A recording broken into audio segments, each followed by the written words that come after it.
जैसा कर्म करोगे वैसा ही फल पाओगे।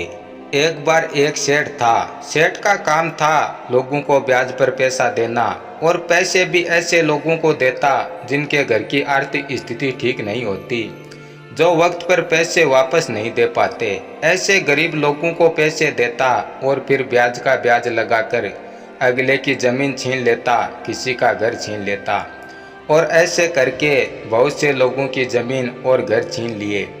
लोग उसके आगे हाथ जोड़ते, पैर पड़ते, गिड़गिड़ाते, लेकिन वह किसी की नहीं सुनता। वह सिर्फ और सिर्फ ज़मीन और पैसों के लालच में रहता, और ऐसा करके बहुत से गरीब लोगों की ज़मीन और घर छीनकर बर्बाद कर दिया था उसने। सेठ के दो बेटे भी थे जो सिर्फ आवारागर्दी करते थे, और सेठ उन पर ध्यान भी नहीं देता था। सेठ सिर्फ और सिर्फ लोगों का छीनने में और बर्बाद करने में लगा रहता था।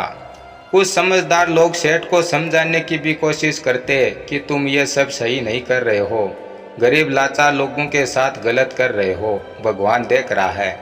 लेकिन सेठ बदले में उन्हें ही समझा देता और कहता कि तुम्हें जीने का तरीका नहीं आता है, मुझे जीने का तरीका है, और भगवान भगवान कुछ नहीं होता है, सिर्फ लोगों का भ्रम होता है। और ऐसे ही बहुत साल निकल गए, लेकिन अब सेठ के कर्मों का हिसाब होने का वक्त आ चुका था।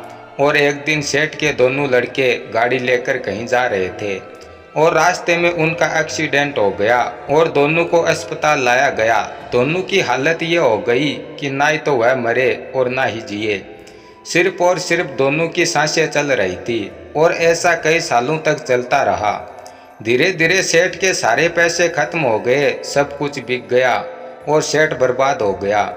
अब वक्त आ चुका था लोगों से पैसे उधार लेने का। सेठ पैसों के लिए लोगों के आगे गिड़गिड़ाने लगा, पैर पकड़ने लगा, लेकिन सेठ के बुरे कर्मों के कारण सेठ को किसी ने एक पैसा उधार नहीं दिया। और इसी के चलते एक वक्त ऐसा आया, सेठ के दोनों लड़के इस दुनिया को छोड़कर चले गए। सेठ अपने किए पर पछताने लगा और अपने बुरे कर्मों को याद करने लगा।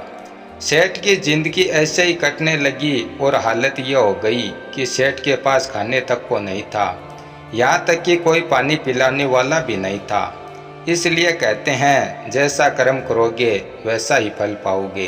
धन्यवाद।